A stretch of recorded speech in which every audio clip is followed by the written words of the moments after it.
Baik, kita lanjutkan mengenai sifat operasi biner. Yang pertama, sifat yang tertutup. Ya. Sifat yang tertutup ini adalah yang pertama tadi kita definisikan operasi tersebut penggunaan A. Sekarang kita ambil suatu subsetnya A, yaitu B misalnya. Nah, X plus Y tadi, kalau dia adalah anggota B untuk sebarang X, Y anggota B, maka dia dikatakan tertutup di B. Gampangannya kalimat ini itu adalah kalau hasil operasinya ada di B, ini kan hasil operasinya ya, hasil operasinya itu juga ada di B, jadi misalnya kita ambil nih, ukuran A nih, subsetnya B, nah kita ambil sebarang X, kita operasikan X plus Y, ternyata X plus Y-nya ada di B juga, nah itu artinya operasi plus itu tertutup di itu. Tapi yang kita kenal bahwa operasi biner itu pasti dia tertutup di hubungan yang didefinisikan. Itu maksudnya. Jadi gini, seperti contoh tadi nih. Nah, ini. Nah, dia pengurangan, ini operasi biner di Z. Ukuran Z nih. Ini pengurangan yang dia operasi biner. Tapi ada subset Z, yaitu N. Ya, ternyata dia bukan operasi biner. Ini kebalikan definisinya tadi ya. Di N subset dari Z, ternyata N sebagian itu bukan operasi biner. Sementara Z bagian itu operasi biner. Nah, kenapa N bukan operasi biner tadi sudah dijelaskan, ya. Nah, makanya di sini diberi subset karena tidak semua yang ada di A itu ya operasi juga, B bisa operasi.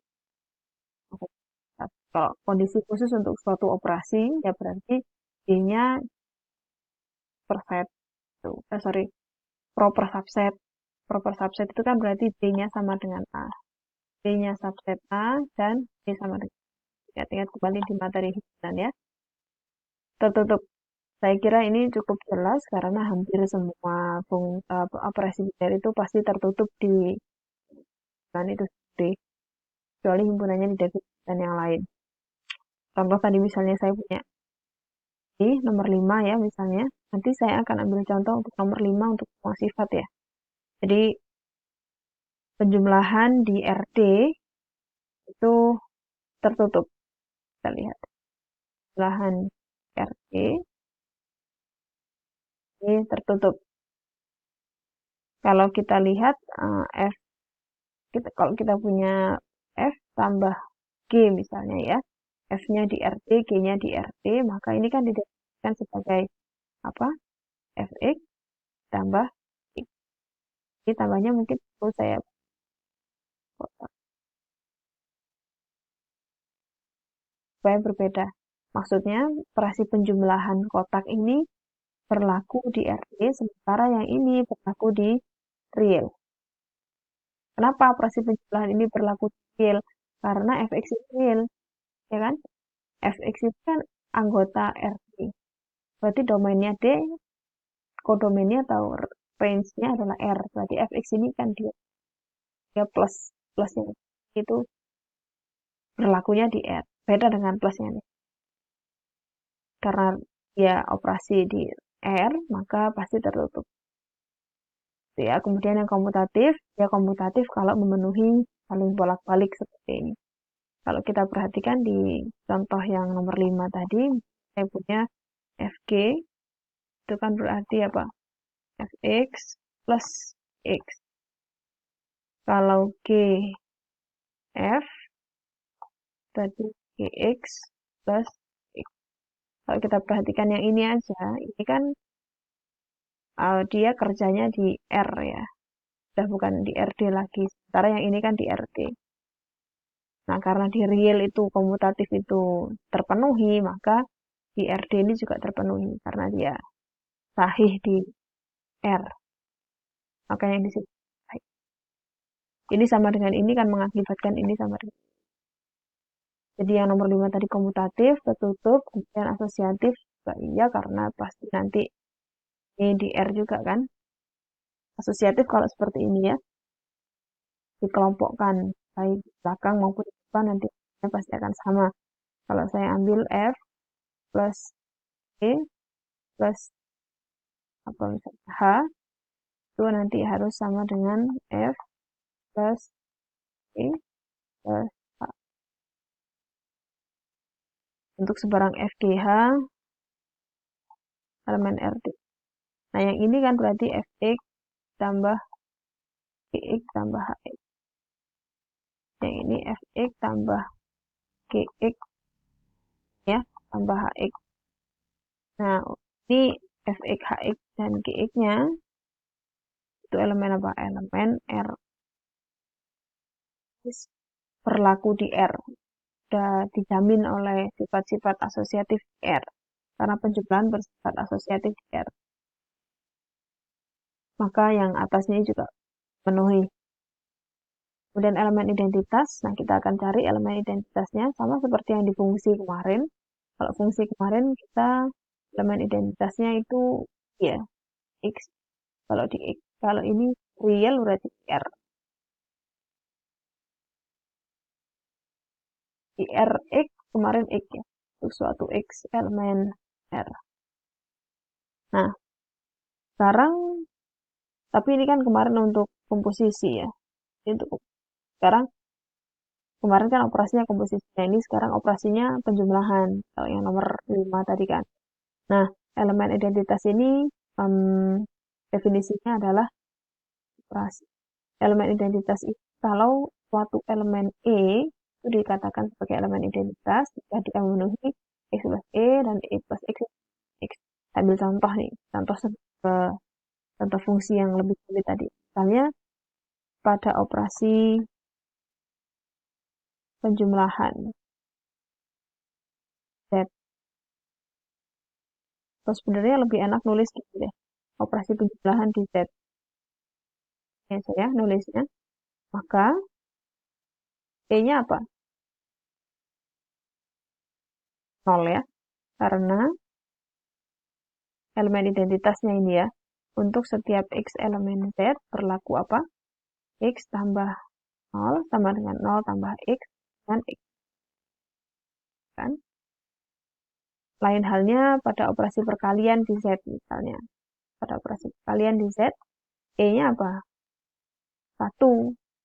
Ya, karena untuk setiap Y elemen Z berlaku Y ditambah, Y dikali 1 itu sama dengan 1 dikali Y sama dengan Y itu.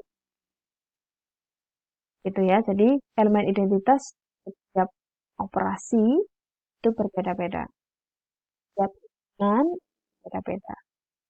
Tuh. Ya, kita perlu lihat ya operasinya apa, hitungannya apa. Kita kembali ke contoh yang nomor 5 tadi, fungsi RT, lahan. Kalau saya punya F plus katakanlah I, ya, itu dia harus sama dengan I plus F sama dengan F itu sendiri. Untuk setiap F elemen RT. Itu penjumlahan ya. Berarti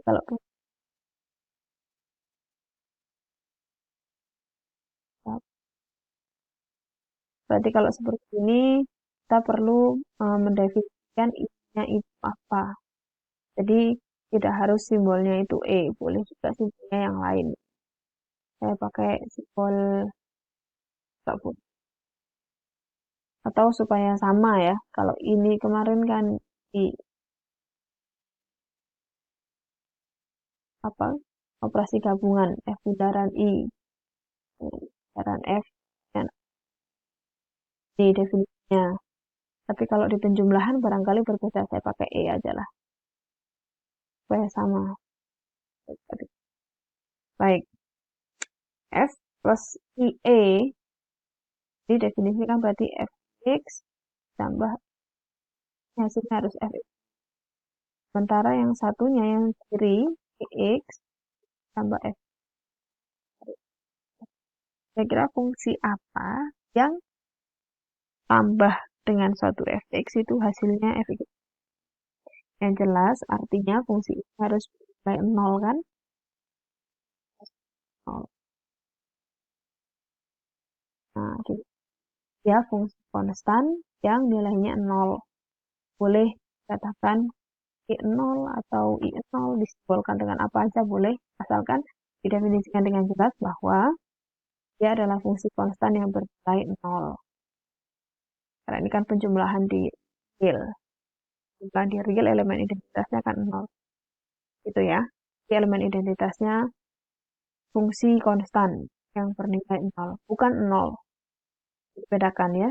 Jadi bukan 0 itu sendiri apa elemen identitasnya. Tapi fungsi konstannya itu bernilai 0 itu yang merupakan elemen identitas. Kalau bisa dipahami. Dan inverse. Inverse ini sama seperti fungsi kemarin. Ada inverse kanan dan inverse kiri. Kalau inverse kanan berarti B-nya ini adalah inverse kanan terhadap A. Ya. Karena hasilnya elemen identitas. Kalau inverse kiri berarti yang di kiri. Maka B-nya dikatakan inverse kalau dia memenuhi kanan dan kiri. Tuh. Nah, sekarang kalau untuk contoh yang nomor 5 tadi, penjumlahan IRD tadi, apakah nya inverse? Nah, ini pertanyaannya kembali ke lemma 124, 125. Ya, kontu nggak? Ya, satu-satu nggak? Kita nggak bisa identifikasi secara langsung itu inverse atau enggak, karena kita harus kasih untuk dan satunya. Karena bentuk fungsinya nggak diketahui. Itu mungkin yang bisa dijelaskan untuk operasi linear. Selanjutnya mengenai kongruensi akan